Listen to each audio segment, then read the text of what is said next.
Antifa, I mean, look, it's a war. It's a war. This is not a peaceful protest movement. Washington almost turned into a battlefield overnight. DHS agents locked in on what they called a militant Antifa plot to hit ICE facilities. Explosives, barricades, chaos ready to erupt. Focusing on Antifa and the terrorists that they are. Let's not make any mistake. These individuals do not just want to threaten our law enforcement officers, threaten our journalists, and the citizens of this country. They want to kill them. Over 300 arrests later, the feds say they've uncovered a nationwide network funding the madness. But the real question is, who's behind it? Here's where things get interesting. Trump's terrorist designation and Washington's latest Antifa operations. The authorities made their move in Washington state, and they weren't playing around. On June 10, 2025, approximately 50 to 100 Antifa militants barricaded the garage exits of Seattle's DHS federal building, effectively trapping Department of Homeland Security and IC staff inside for hours. They chanted anti-IC slogans, set up barricades, and essentially held federal employees hostage in what officials described as an attempted siege situation. DHS officers didn't wait for the situation to deteriorate further. They rushed out with crowd control munitions, dispersing the mob and making between 5 to 10 arrests on charges, including assault on federal officers and property damage. Now, if you're thinking that sounds intense, hold that thought, because the very next day got even wilder. On June 11, 2025, over 30 Antifa affiliates and pro-Palestine activists occupied the interdisciplinary engineering building at the University of Washington. They formed riot lines with shields bearing Antifa insignias, set dumpsters on fire, and basically turned part of a university campus into their own little protest zone. Seattle Police Department, Washington State Patrol, and University of Washington Police launched a joint operation to clear the building. Among those detained was a King County public defender, which really tells you something about the demographic mix involved in these operations. Over 30 people were arrested for trespassing, arson, and rioting, with 8 to 10 facing felony charges. Their agenda is to destroy the American people and our way of life, and this president is standing in their way. 3 days later, Antifa militants targeted the DHS building in Tukwila, near Seattle. Between 20 and 50 protesters blockaded the entrances, pounding on doors and windows while trapping staff inside. Hidden DHS officers emerged like something out of an action movie, dismantling barricades and allowing ICE vans to exit. Journalists covering the scene reported assaults, and federal charges were filed against 4 to 6 individuals for attempted assault and obstruction. But Washington wasn't operating in isolation. By July 13, 2025, DHS reported that over 500 rioters, many identified as Antifa-led, disrupted an ICE operation near the Washington-Oregon border. Mobs attacked agents with projectiles in what officials described as coordinated violence. 4 United States citizens were arrested for assault and resisting federal agents, with approximately 20 total arrests stemming from Washington operations. DHS criticized what they saw as a low prosecution rate and called for Racketeer-Influenced and Corrupt Organizations Act charges to be brought against organizers. Here's the kicker, though. The federal government wasn't just reacting to individual incidents anymore. They were building a framework to treat this as an organized threat. According to Deputy Attorney General Todd Blanche, Antifa, I mean, look, it's a war.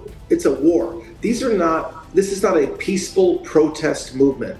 This is not a group of individuals who wants to just raise their hand and say they want things done differently. They're a terrorist organization. And so we have unleashed the full power of the federal government against them. From the Department of Justice standpoint, that means the FBI, Marshals, DEA, ATF. On September 22, 2025, President Trump signed an executive order officially designating Antifa as a domestic terrorist organization. The order directed the FBI, DHS, Department of Justice, and Treasury Department to investigate and dismantle what the administration called Antifa's illegal operations, including material support networks. I want to also thank everyone around this table for being so bold and so brave, for standing up and recognizing the threat that Antifa is to our way of life. The language was specific and pointed. The order emphasized that Antifa uses elaborate mechanisms to conceal its funding sources and operations to frustrate law enforcement. 4 days later, the National Security Presidential Memorandum, NSPM 7, titled Countering Domestic Terrorism and Organized Political Violence, expanded the strategy even further. It specifically targeted networks, entities, and funding streams behind organized political violence. The Treasury Department was instructed to deploy investigative tools, examine financial flows, companies and guide banks on filing suspicious activity reports. The Internal Revenue Service was tasked with ensuring that no tax-exempt entities were financing political violence, with the threat of revocation hanging over non-profits suspected of involvement. The administration didn't stop at paperwork. On October 8, 2025, Trump hosted a White House roundtable on Antifa violence, featuring DHS Secretary Kristi Noem, FBI Director Kash Patel, and Attorney General Pam Bondi. The discussion centered on mapping financial networks and prosecuting funders. Secretary Noem compared Antifa to ISIS and MS-13, pushing for investigations modeled after Racketeer-Influenced and Corrupt Organizations Act probes used against organized crime syndicates. The roundtable also featured journalists like Andy Ngo and Brandy Cruiser, who discussed first-hand experiences covering Antifa violence in Seattle and Portland. DHS Secretary boldly declared, "Focusing on Antifa and the terrorists that they are.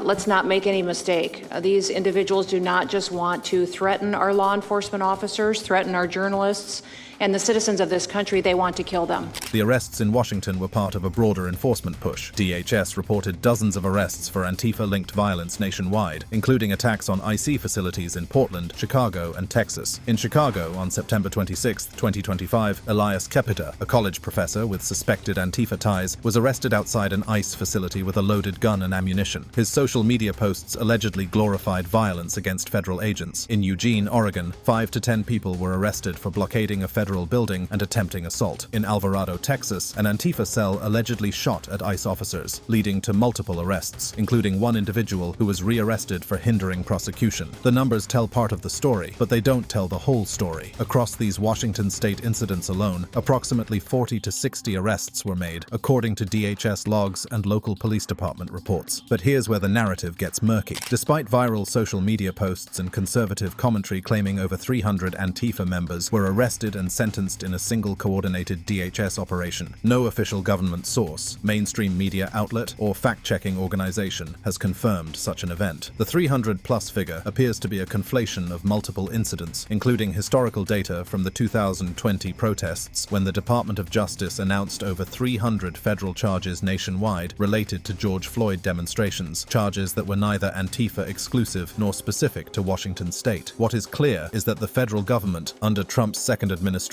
took an aggressive stance. President Trump authorized military support for ICE protection, citing an 830% increase in assaults on agents. Federal Protective Service units and ICE special response teams were deployed to facilities in Seattle and Portland. Washington Governor Bob Ferguson criticized federal intervention, arguing that local authorities should handle the situation, but the administration pressed forward anyway. The designation of Antifa as a domestic terrorist organization wasn't without controversy. Critics, including legal experts and civil liberties organizations like the Brennan Center for Justice, argued that the designation risks violating First Amendment protections because Antifa is not a centralized organization with formal membership, but rather a decentralized ideological movement. Former FBI Director Christopher Wray had previously stated that Antifa is more of an ideology than an organization, which complicates efforts to designate it under existing terrorism laws. Still, the administration moved ahead, framing Antifa as what DHS called a militarist, anarchist enterprise that conceals its funding to evade law enforcement. The executive order unlocked new surveillance capabilities, enabling subpoenas for bank records and wire transfers of United States citizens suspected of involvement. Financial institutions were directed to file suspicious activity reports on illicit financial streams potentially linked to protest activities. As of October 2025, most of the arrests from the Washington incidents remained in legal limbo. Some individuals were released on bail, others faced ongoing federal probes, and a handful were charged with felonies. No mass sentencing wave had been reported, contrary to viral claims. Federal charges for assaulting officers and property damage typically take months or years to resolve, especially when defendants challenge charges on First Amendment grounds. The situation in Washington reflects a broader escalation in how the federal government is responding to left-wing activism under Trump's second term. Whether you view these actions as necessary law enforcement responding to genuine threats or as politically motivated overreach targeting protest movements depends largely on where you sit on the political spectrum. What's undeniable is that the streets of Seattle and surrounding areas saw significant unrest. Federal agents intervened forcefully, and dozens of people now face serious criminal charges.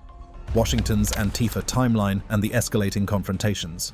Washington state has been Antifa's stomping ground for years, and if you track the timeline, the escalation is unmistakable. This isn't a recent phenomenon that popped up overnight. The roots go back over a decade, but the intensity ramped up dramatically during Trump's first administration and exploded during his second term. Let's walk through the history, because understanding where this movement has been helps explain where it's going and why federal authorities decided enough was enough. The modern Antifa presence in Washington really started gaining momentum in the early 2010s, but the 2019 Tacoma ICE Detention Center attack marked a turning point. On July 13, 2019, Willem Van Spronsen, a 69-year-old self-identified Antifa member from Vashon Island, Washington, attacked the Northwest ICE Processing Center in Tacoma with incendiary devices and a rifle. He firebombed vehicles and attempted to ignite a propane tank before being fatally shot by police. Van Spronsen left behind a manifesto criticizing immigration policies, and online Antifa supporters later celebrated him as a martyr. This was one of the few Antifa-linked incidents resulting in a death, specifically the attacker's death, with no civilian casualties reported. The attack highlighted Antifa's opposition to ICE, a theme that would dominate their activities in subsequent years. Later that year, things got messier. In December 2019, around 50 masked Antifa militants in Olympia chased and assaulted a small conservative group at a Turning Point USA event near the state capitol. They threw bottles, beat participants, and robbed independent journalist Brandon Brown of his equipment. The incident involved vandalism and assaults, with flyers distributed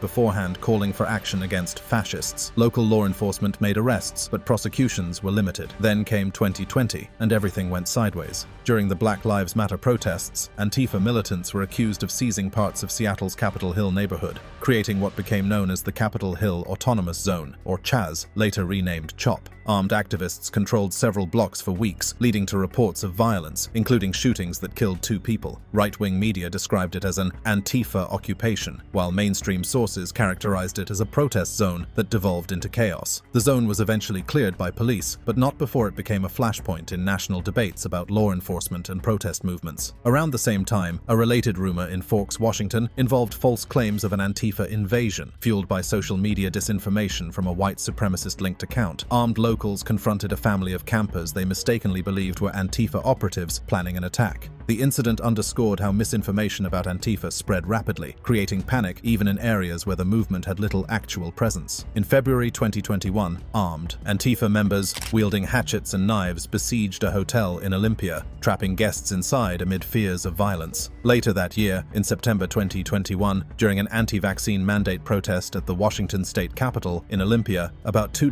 armed Antifa members attacked a right-wing security group, leading to a shooting where 1 man was wounded. The Antifa group had reportedly prepared half a mile away before launching the assault. Local law enforcement made arrests, but again, prosecutions were limited. Journalists covering Antifa events in the Pacific Northwest faced repeated assaults. Independent journalist Andy Ngo was beaten in Portland in 2019, suffering injuries that required hospitalization. Similar attacks occurred in Seattle, with journalists targeted for documenting Antifa activities. In 2020, Antifa mobs in Olympia and Seattle targeted right-wing rallies, leading to chases, beatings, and property damage. These incidents were part of broader Pacific Northwest unrest, including firebombings and attacks on police, often in solidarity with Portland events. Fast forward to 2025, and the situation reignited with renewed intensity. In May 2025, Antifa invaded areas of Seattle that critics dubbed Antifa land, using protests as cover for vandalism. Assaults on journalists persisted, including attacks on Cam Higbee during ICE protests. In June 2025, as we discussed earlier, the sieges of federal buildings in Seattle and Tukwila marked a new phase of direct confrontation with federal authorities. In October 2025, a vandal attempted to set fire to the Washington state capitol in Olympia. Attribution to Antifa was unconfirmed, but speculated in conservative circles. The pattern was consistent: targets associated with government authority, particularly immigration enforcement, and tactics that included property destruction, assaults, and attempts to disrupt operations.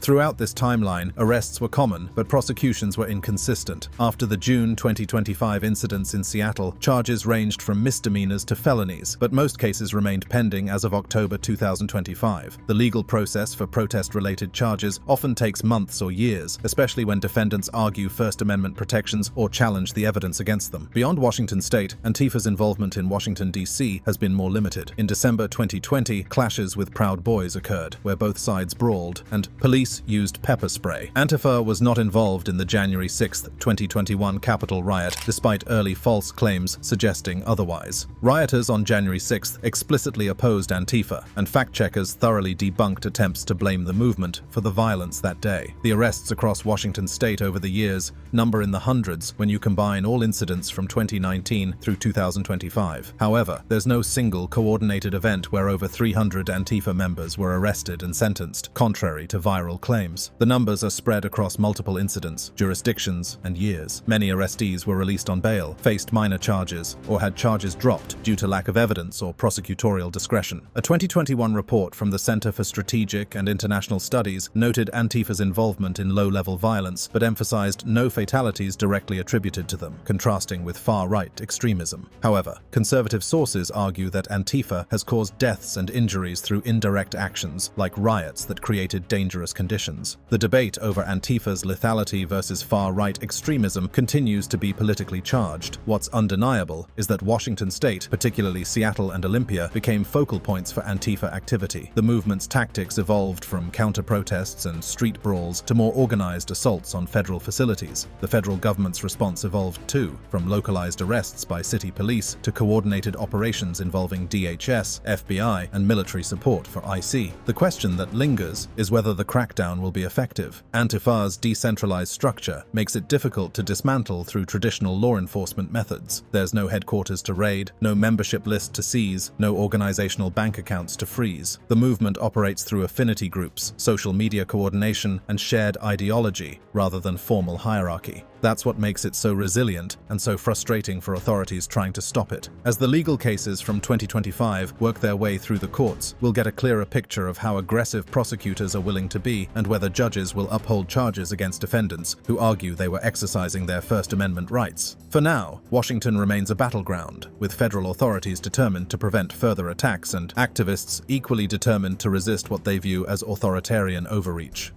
The origins, evolution, and financial networks behind Antifa. To understand how we got here, you need to understand where Antifa came from and how it operates, because this isn't your typical organized group. Antifa, short for anti-fascist, traces its roots back to European anti-fascist groups in the 1930s, particularly Germany's Antifaschistische Aktion, United States, which opposed the rise of the Nazi Party. That historical lineage is important to the movement's self-image, but the modern American version evolved through very different channels. In the United States, Antifa emerged from the punk rock scene and anti-racist action networks in the 1980s and 1990s. These were loosely organized groups that confronted white supremacist skinheads and neo-Nazi organizations at concerts and rallies. The tactics were confrontational from the start, physical confrontations, doxing individuals, disrupting events. The philosophy was simple: fascism should be opposed by any means necessary, including violence, if deemed appropriate. The movement remained relatively obscure until Donald Trump's 2016 election and the 2017 Charlottesville Unite the Right rally, where clashes between white supremacists and counter-protesters, including Antifa members, led to heightened national scrutiny. After a white supremacist drove his car into a crowd, killing counter-protester Heather Heyer, Antifa's visibility and membership surged. Suddenly, a fringe movement became a household name. But here's what makes Antifa different from traditional political organizations and what makes it so difficult for authorities to combat. It has no formal structure, no hierarchy, no central leadership. It's a decentralized, left-wing movement rooted in opposition to fascism, white supremacy, and perceived authoritarianism. It's more of an ideology than a single organization. You can't arrest the CEO of Antifa because there isn't one. You can't raid headquarters because they don't exist. You can't freeze bank accounts because there are no organizational accounts. What Antifa does have is a network of affinity groups, local cells that coordinate through encrypted messaging apps and social media. They share tactics, strategies, and sometimes resources, but each group operates independently. This makes them incredibly resilient. Take down one cell and others continue operating. Arrest a dozen members, and dozens more show up at the next protest. The Trump administration's attempts to designate Antifa as a domestic terrorist organization face significant legal and practical challenges. Former FBI Director Christopher Wray testified before Congress that Antifa is an ideology, not an organization, which complicates efforts to designate it under existing terrorism laws. The designation under Trump's second-term executive order represents an aggressive interpretation of presidential authority, one that critics argue oversteps constitutional boundaries. Now let's talk money money because while Antifa doesn't have a formal budget or treasurer, it does have funding streams, and that's what the current investigations are targeting. The September 22, 2025 executive order specifically directed federal agencies to investigate funding sources and prosecute those providing material support. The administration framed Antifa as using elaborate mechanisms to conceal its funding to frustrate law enforcement. So where does the money come from? The investigations focus on several alleged sources. First, there's crowdsourced funding. The Antifa International Defense Fund, active since 2015, raises money through Patreon, fundraiser, and merchandise sales. The fund provides bail, legal aid, and medical assistance to activists arrested at protests. Historian Mark Bray, author of Antifa, the Anti-Fascist Handbook, channels his book royalties to this fund. The amounts aren't massive by political fundraising standards. We're talking tens of thousands of dollars, maybe low six figures annually, but it's transparent and legal. Then there are the non-profits, and this is where things get murkier and where the investigations are concentrating their efforts. Conservative researchers, particularly journalist Andy Ngo and Seamus Bruner from the Government Accountability Institute, have traced over $100 million in grants to organizations they allege support Antifa-aligned activism. The networks include the Tides Foundation and Arabella Advisors, which act as dark money hubs managing billions for progressive causes. These organizations fund bail funds, legal defense funds, and activist groups that organize protests where Antifa members participate. The investigations allege that billionaire donors funnel money through these intermediary organizations to obscure the ultimate recipients. George Soros and his Open Society foundations are frequently cited in conservative reports as providing millions via grants to progressive NGOs that allegedly support Antifa-aligned activism. Fact-checkers dispute direct links, calling many of these claims conspiracy theories. The Open Society foundations have issued statements denying any funding of violence and emphasizing their support for lawful civil society organizations. Another name that keeps coming up is Neville Roy Singham, a United States-based billionaire with Chinese ties. Investigations allege he's funneled $20 million to groups like the People's Forum, which promote protests and activism. House Oversight Committee subpoenaed Singham in June 2025, demanding records about foreign funding to radical groups. Senate committees have launched parallel investigations examining potential Foreign Agents Registration Act violations by 18 non-profits allegedly receiving Singham funds. The Trump administration's approach is modeled after Racketeer-Influenced and Corrupt Organizations Act, investigations used against organized crime. Treasury Secretary Scott Bessent announced efforts to trace every dollar to Antifa via what he called fake charities, coordinating with FBI and DHS. FBI Director Kash Patel pledged to locate every ounce of seed money for Antifa. The strategy involves deploying investigative tools to examine financial flows, guiding banks to file suspicious activity reports, and potentially using the Internal Revenue Service to revoke tax-exempt status for entities suspected of financing political violence. Critics argue this approach risks criminalizing legitimate political advocacy and targeting left-leaning nonprofits asymmetrically. The Brennan Center for Justice and Democracy docket have raised concerns about First Amendment violations and politically motivated prosecutions. They point out that many of the nonprofits under investigation support entirely lawful activities like bail funds, legal defense, and community organizing,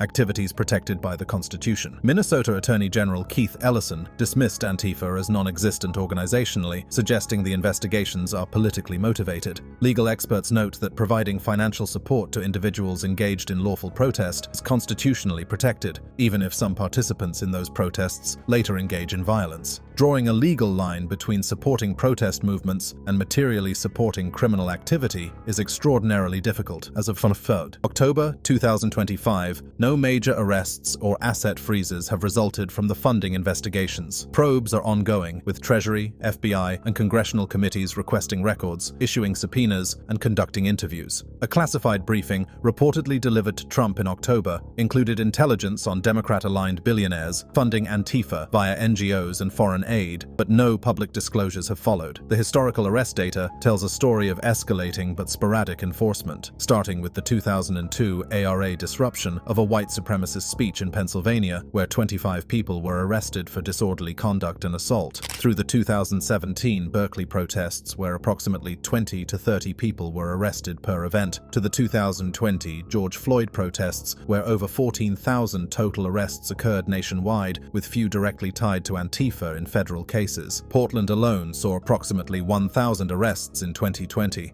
many for arson and rioting during the 100-plus days of courthouse attacks that caused $1.6 million in damage. High-profile cases include Eric Clanton, an Oakland philosophy professor who was sentenced to probation for bike lock attacks in 2018. In 2019, 3 Antifa members, Thomas Massey, Thomas Keenan, and Joseph Alcoff, were arrested for assaulting Latino Navy veterans in Philadelphia with ethnic slurs, facing felony assault charges. In 2020, Michael Ryan-Earl, a self-identified Antifa member, killed Patriot Prayer member Aaron Danielson in Portland and was subsequently killed during an arrest attempt. The 2020 Southern California Antifa conspiracy case resulted in 12 felony convictions for assault and conspiracy, with sentences up to 3 years. The 2023 Cop City attack in Atlanta led to 23 activists being charged with domestic terrorism under state law for assaulting a construction site with rocks, Molotov cocktails, and fireworks. Among those charged were Southern Poverty Law Center attorney Tom Jurgens and trans organizer Jamie Marcicano. Looking at the data comprehensively, arrests tied to Antifa across all incidents from 2002 through 2025 number in the hundreds, possibly exceeding 1,000 when you include every misdemeanor arrest at every protest where Antifa members were present. But there's no documented single incident where over 300 people were arrested and sentenced specifically as Antifa members for a coordinated attack. The movement's tactics have evolved from counter-protesting far-right rallies to direct attacks on federal facilities. The government's response has evolved from local policing to federal designations and nationwide funding investigations. What hasn't changed is the fundamental tension. Antifa views itself as defending marginalized communities from fascism, while critics view it as a violent extremist network threatening public safety and government operations. Data from the Center for Strategic and International Studies shows Antifa-linked incidents are fewer and less lethal than far-right extremism, though left-wing attacks rose between 2020 and 2025. Far-right groups have been linked to more fatalities historically, but Antifa's tactics of property destruction, assaults, and attacks on law enforcement have created significant public safety concerns and political backlash. As prosecutions from the 2025 incidents move forward, they'll test the boundaries of how far the government can go in criminalizing participation in a decentralized ideological movement. The cases will likely hinge on proving specific criminal acts, assault, arson, weapons possession, rather than proving membership in an organization. That's the challenge for prosecutors and the protection for defendants who argue they were exercising First Amendment rights. The investigations into funding networks will continue, potentially for years. If prosecutors can build Racketeer-Influenced and Corrupt Organizations Act cases or Foreign Agents Registration Act cases, we might see major indictments targeting donors, nonprofit leaders, or financial intermediaries. If they can't build those cases, the investigations might fizzle out as politically motivated fishing expeditions. What's certain is that the battle over Antifa, both on the streets and in the courts, isn't ending anytime soon. Washington state will likely remain a focal point, federal authorities will continue enforcement operations, and activists will continue organizing. The question is whether the government's aggressive stance will successfully dismantle the networks or whether it will simply drive the movement further underground, making it even harder to track and counter. Thank you for watching. To stay up to date on more of such content, please click on the card showing on the screen.